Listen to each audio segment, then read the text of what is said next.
Halo teman-teman semua. Jadi, pada kesempatan kali ini aku mau menjelaskan tentang jurnal transaksi.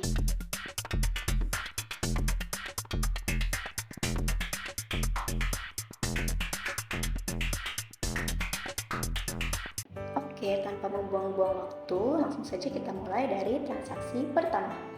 Transaksi pertama yaitu membeli barang dagang senilai 2 juta dengan kredit.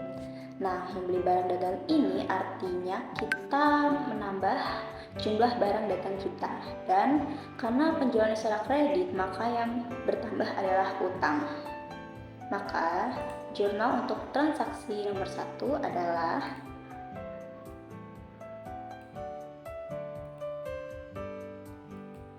barang dagang pada utang usaha senilai 2 juta. Ini nggak perlu ada hitungan yang terlalu mendalam ya, karena pada pembelian kredit itu memang sudah pasti barang dagang atau pembelian pada utang usaha.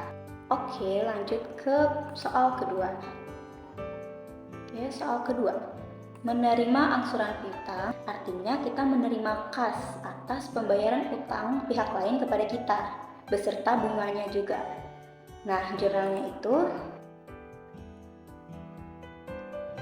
kas di debit pada piutang usaha dan pendapatan bunga. Kasnya senilai 6 juta, total dari piutang dan bunga dan pendapatan bunga yang kita terima. Oke, langsung saja lanjut ke transaksi ketiga, yaitu membayar utang dan bunganya masing-masing itu 5 juta dan 1 juta. Nah, kalau yang sebelumnya itu kita menerima piutang, ini kebalikannya, yaitu kita yang membayar hutang kita kepada pihak lain senilai 5 juta utangnya dan 1 juta itu bunganya. Jadi transaksinya akan dijurnal dengan utang usaha dan beban bunga pada kas. Utang usahanya 5 juta, beban bunganya 1 juta, dan kasnya itu totalnya yaitu 6 juta. Oke, lanjut transaksi berikutnya, berinvestasi dengan membeli saham senilai 50 juta. Nah, ini juga kita bisa langsung jurnalin, yaitu investasi dalam bentuk saham pada kas. Artinya investasi kita dalam bentuk saham itu bertambah, ada di debit senilai 50 juta, dan kas kita berkurang karena kita harus membeli saham tersebut yaitu 50 juta. Oke, selanjutnya yang kelima. Menerima pendapatan bunga deposito senilai 3 juta yang dipotong PPh 4 ayat 2 sebesar 15%. Nah, ini karena cukup rumit, ada dipotong PPh-nya, maka kita akan melakukan hitung-hitungan. Dengan perhitungan sebagai berikut. Hitungannya masih terbilang mudah, yaitu tadi 3 juta tadi yang kita 3 juta yang kita mendapatkan bunga deposito 3 juta, kita menabung di bank, kemudian kita mendapatkan bunga dari tabungan tersebut 3 juta, namun harus dipotong. Karena ini potong artinya pihak bank yang langsung memotong, sehingga nilai yang kita terima itu sudah langsung dipotong sebesar 15%. Sehingga hasil yang kita terima hanya 2.550.000. Sehingga jurnalnya itu sebagai berikut, yaitu kas pada pendapatan bunga. Jadi kita menerima kas sebesar 2.550.000 dan mendapat pendapatan bunga 2.550.000. Yang selanjutnya transaksi ke-6, membayar biaya gaji ke pegawai sebesar 20 juta dan memotong PPh 21 sebesar 5%. Nah, karena kita sebagai pihak yang membayar dan juga memotong, maka kita akan mengurangi nilai kas yang keluar sebagai berikut. Perhitungannya sebagai berikut. Ya, jadi 20 juta kali 5% itu 1 juta. Artinya PPh 21 yang kita potong itu sebesar 1 juta. Maka jurnalnya yaitu sebagai berikut. Beban gaji sebesar 20 juta totalnya pada kas dan utang PPh. Jadi karena kita udah memotong 1 juta utang PPh ini yang bakal kita bayar di akhir tahun setelah tutup periode itu atau sebelum saat penyesuaian, Jadi kas kita yang keluar saat ini hanya 19 juta. 1 jutanya itu akan kita simpan untuk membayar utang PWH kita di akhir periode nanti. Oke, lanjut jurnal ke-7.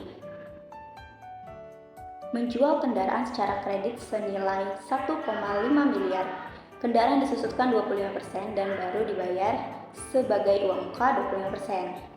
Hitungannya itu sebagai berikut. Nah, jadi nilai kas penuhnya itu adalah 1,5M dikurang 1,5M kali 2%, karena tadi itu ya kita dikurangi dengan 25%, sehingga 25%-nya apa sih? 25%-nya ini itu penyusutan. Jadi kas penuh yang harusnya kita terima itu bukan lagi 1,5 karena tadinya udah disusutkan. Jadi yang kita terima itu 1,125 juta. Nah, nilai kas di muka tadi udah dikasih tahu ya, 25% dari jumlah yang kita terima. Artinya kita 25% dari 1 miliar 125 juta itu adalah 250. Artinya kas yang di muka ini kas yang benar-benar udah kita terima. Nah, nilai penyusutan tadi kan udah dikasih tahu ya, dia 25% dari 1,5 miliar, hasilnya yaitu 375 juta. Nah, karena tadi kita kan menjual dan dia hanya ngasih kita 25%-nya, artinya masih ada pihak sana itu masih punya utang, atau kalau kita sebutnya piutang ke kita itu 75%, atau 1 miliar 125 juta dikurangi uang kata dia 281 juta 250 ribu, sehingga piutangnya adalah 843.750 ribu. Sehingga jurnalnya adalah sebagai berikut. Kas dan piutang usaha dan akumulasi penyusutan kendaraan pada kendaraan. Jadi karena kita menerima kas yang dibayar di muka, itu kas kita bertambah sebesar 280 juta sekian. Piutang usaha kita yang bertambah karena orang tersebut hanya membayar 25%, bertambah sebesar 843 juta sekian. Dan akumulasi penyusutan kendaraan harus kita singkirkan, harus kita kosongkan, sehingga yang tadinya akumulasi penyusutan ini ada di kredit, kita harus pindahkan ke debit sebesar 375 juta. Sedangkan pada kendaraan itu kita menaruhnya dengan nilai total. Selanjutnya transaksi ke-8, membeli barang dagang secara tunai senilai 10 juta dan mendapat diskon. Nah, kita sudah membeli barang dagang, artinya barang dagang kita bertambah secara tunai, artinya kas kita berkurang. Nah, harusnya kas kita berkurang 10 juta sesuai dengan barang dagang yang kita beli nih. Tapi karena kita mendapat diskon 10%, artinya kas yang akan kita keluarkan itu dikurangi sebesar 10%. Dengan perhitungannya sebagai berikut. Nah, dari 10 juta dikali 10% itu sama dengan 1 juta. Artinya kas yang kita keluarkan itu dikurangi 1 juta. Dengan jurnal sebagai berikut. Barang dagang yang bertambah sebesar 10 juta pada kas dan diskon pembelian. Nah, ini tadi ya, kita dapat diskon nih 1 juta. Diskon pembelian ini jadi mengurangi kas yang keluar sehingga dia ada di kredit, dan kas kita pun yang keluar jadinya hanya 9 juta. Oke, lanjut nomor 9. Ini ada typo. Menjual jasa kredit senilai 220 juta termasuk PPN dan dipotong PPh 23 sebesar 2%. Nah, ini kita memberikan jasa ke pihak lain dan kita menerima bayaran 220 juta. Nah, itu sudah termasuk PPN. Lalu harus dipotong juga PPh 23 sebesar 2%. Karena ini sifatnya dipotong bukan dipungut, artinya kita hanya langsung menerima uang yang telah dipotong tersebut dari pihak lain tersebut dengan perhitungannya sebagai berikut. Nilai akhir sama dengan DPP dasar pengenaan pajak plus 11%, karena pajak PPN sekarang 11%. Lalu DPP tadi nilai akhirnya 220 juta. Kita menggunakan rumus sebagai berikut. sampai akhirnya kita dapat mendapatkan rumus DPP sama dengan 220 juta dibagi 1,1 atau 11% ditambah 1 DPP tadi, sehingga DPP-nya adalah 200 juta. Ini sepertinya sudah dibulatkan. Lalu ada PPh, harusnya ini 23 ya. Nah, PPh 23-nya itu 2% sesuai di soal, jadi 220 juta dikali 2% sama dengan 4.400.000. Sehingga kas yang kita terima hanya 220 juta dikurangi 4.400.000 ini, yaitu yang sudah dipotong pihak pemberi jasa kepada kita itu. Jadi kas yang kita terima hanya 215.600.000. Oke, jadi jurnalnya sebagai berikut. Kas yang kita terima 215.600.000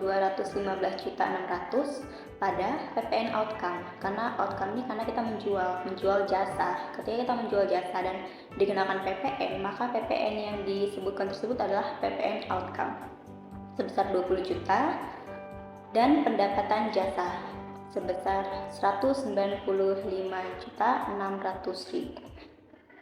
Oke, nomor 10, membeli kendaraan senilai 200 juta yang dibayar 50% sebagai DP.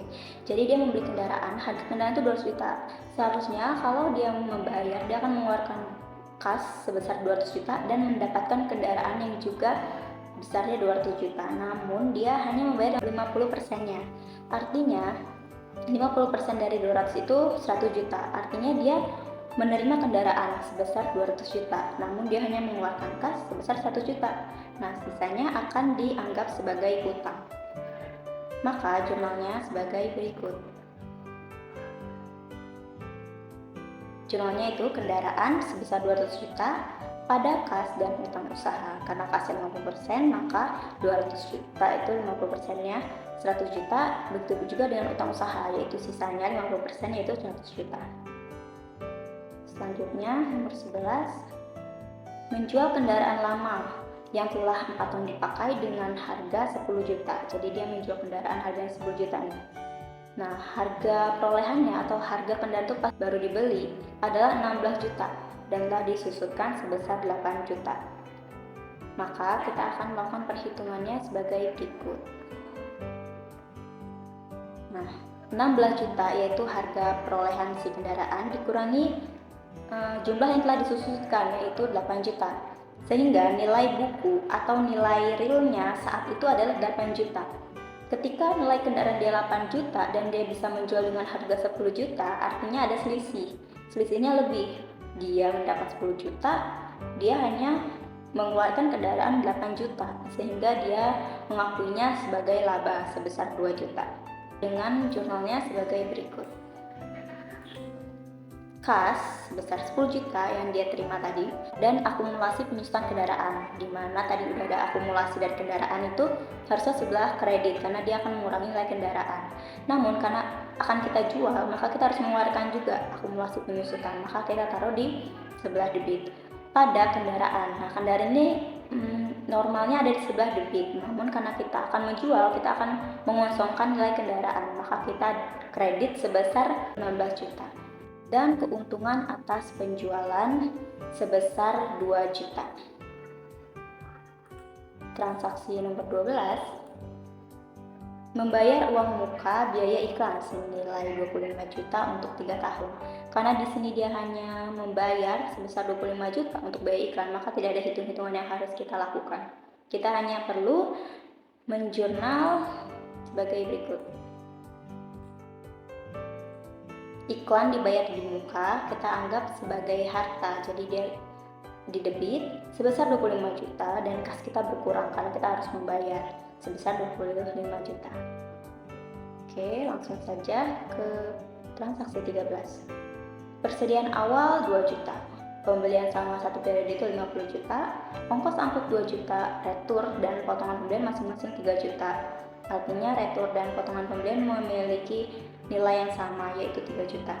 Persediaan akhir 10 juta. Kita disuruh hitung HPP-nya.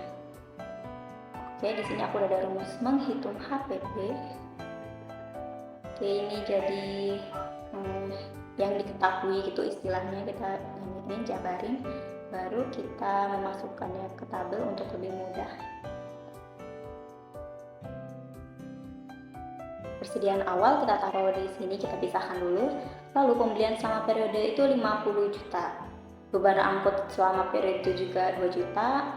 Maka dihasilkan perolehan dari pembelian itu adalah 52, karena perolehan itu adalah semua beban yang ada pada saat untuk memperoleh suatu persediaan itu harus dimasukkan untuk mendapatkan nilai perolehan.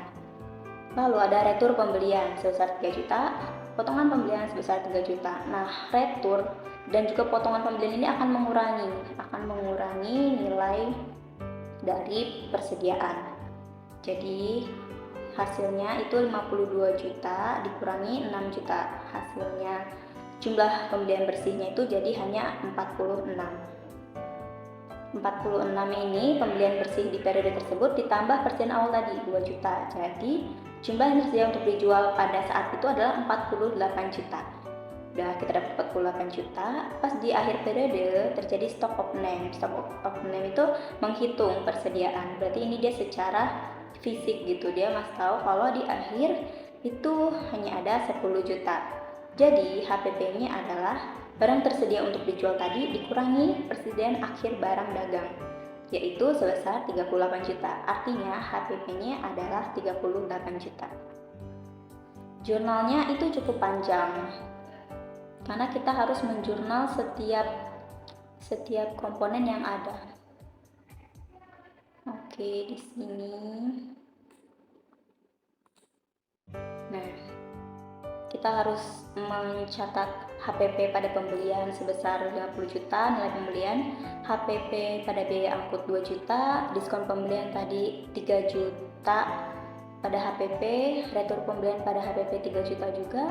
Nah, HPP pada persediaan barang dagang awal 2 juta itu juga tetap harus dijurnal, dan persediaan barang akhir pada HPP sebesar 10 juta. Nah, kalau kita hitung HPP-nya ini aku udah pakai rumus hitungan ya, dan hasil akhir itu benar. Dari jurnal ini baik yang di debit dan kredit itu hasilnya 38 juta. Oke, lanjut ke transaksi 14. Mencatat biaya gaji yang belum dibayar senilai 2 juta.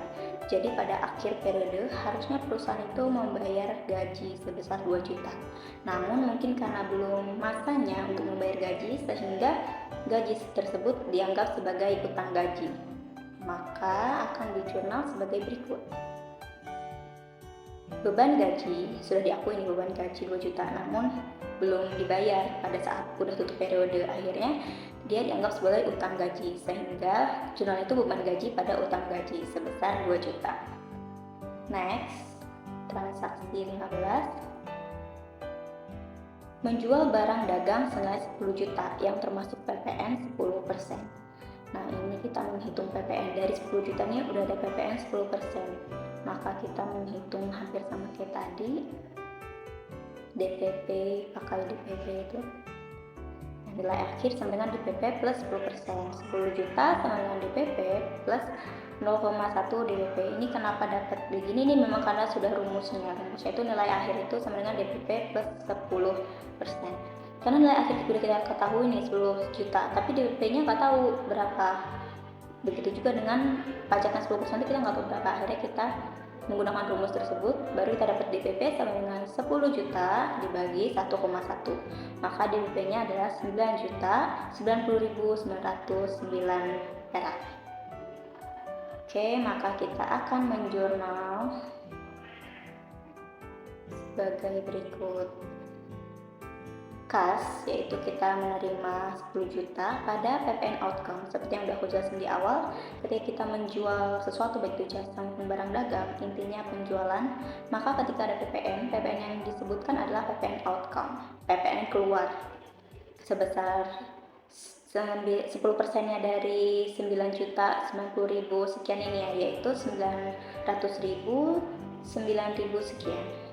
Jadi jurnalnya kas pada PPN outcome pada barang dagang. Karena kita menjual barang dagang, maka barang dagangnya dikredit, yaitu berkurang.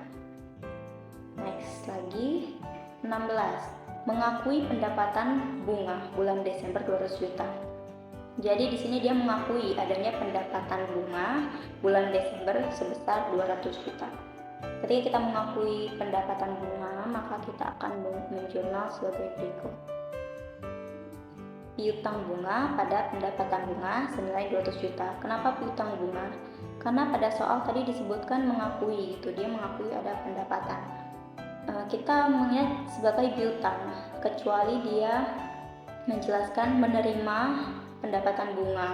Nah, itu kita akan menjurnal sebagai kas karena kita menerima kas.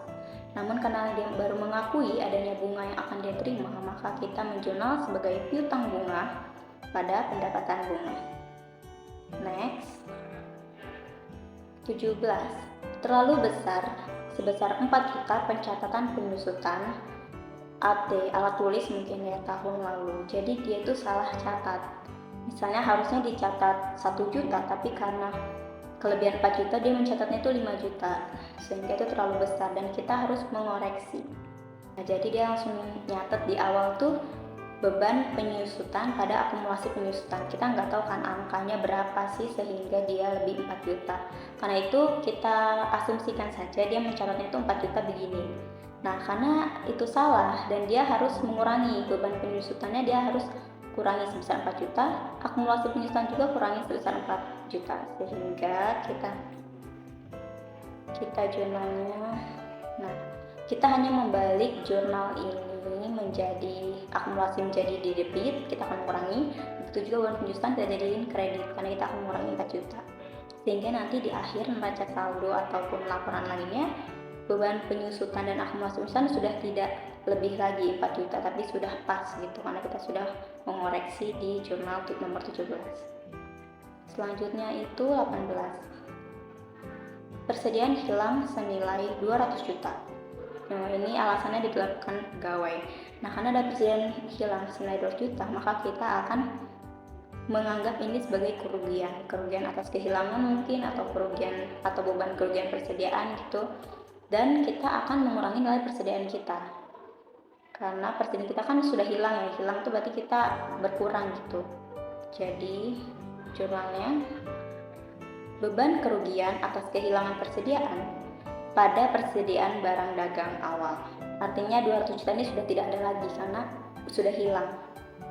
Oke, lanjut 19 dan 20 ini sebenarnya masih satu ya, karena 19 itu perintahnya dan di 20 itu datanya. Oke, persediaan barang dagang awal 20 juta, pembelian barang dagang selama 1 tahun itu 500 juta, ongkosnya 30 juta, potongan pembelian 50 juta, dan persediaan akhirnya 70 juta. Maka kita akan melakukan perhitungan.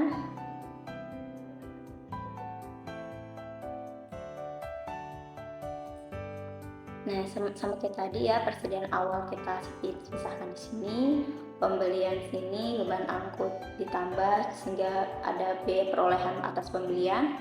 Nah, di sini kita hanya potongan pembelian. Potongan pembelian 50 juta akan mengurangi nilai dari pembelian bersih. Sehingga pembelian bersihnya itu hanya 480 juta. 480 juta kita tambah dengan persediaan awal tadi sebelum adanya pembelian. Jadi hasil yang tersedia untuk dijual itu 500 juta. Pada akhir periode saat stock of name yang tersedia itu hanya 70 juta, atau persediaan akhir itu hanya 70 juta. Artinya yang lain mungkin sudah terjual, terbuang, atau bagaimana.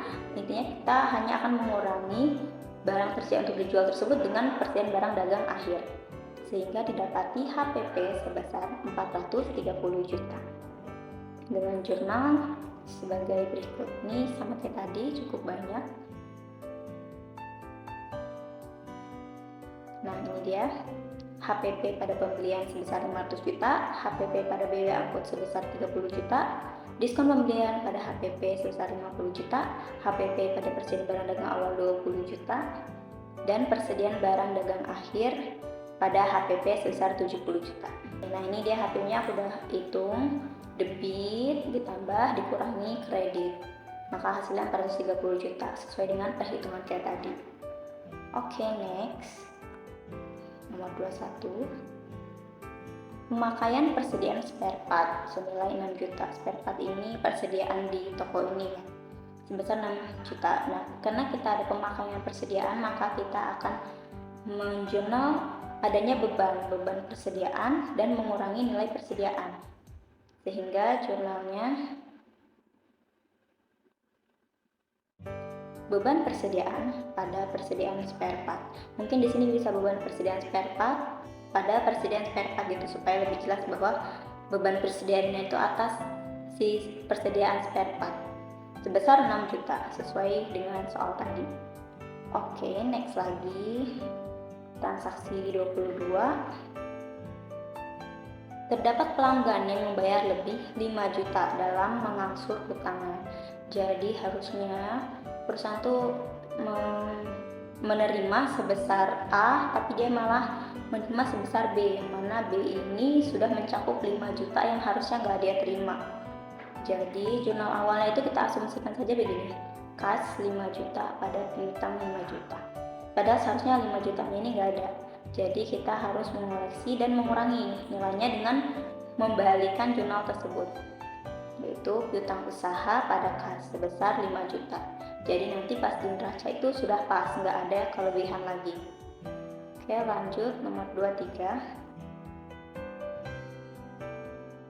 Aktiva tetap rusak, harga perolehan 200 juta disusutkan 75%. Nah, ini dia ngasih tahu kalau aktiva tetapnya itu rusak. Artinya kalau rusak itu akan dibuang. Biasanya kalau di sini nggak dijelasin juga akan rusak dan akan dijual atau bagaimana. Jadi rusak ini mungkin kita anggap saja dibuang. Jadi kita harus mengurangi nilai aktiva tetap di neraca. Jadi kita harus menjurnal, ini perhitungannya 200 juta, 75% ini sudah disusutkan. Perhitungannya oke, cuma segini. Nilai perolehannya kan 200 juta. Penyusutannya tadi udah 75%. 75% dari 200 juta adalah 150 juta. Artinya nilai buku atau nilai real saat aktiva itu rusak itu adalah 50 juta karena sudah dikurangi penyusutannya 150 juta tadi.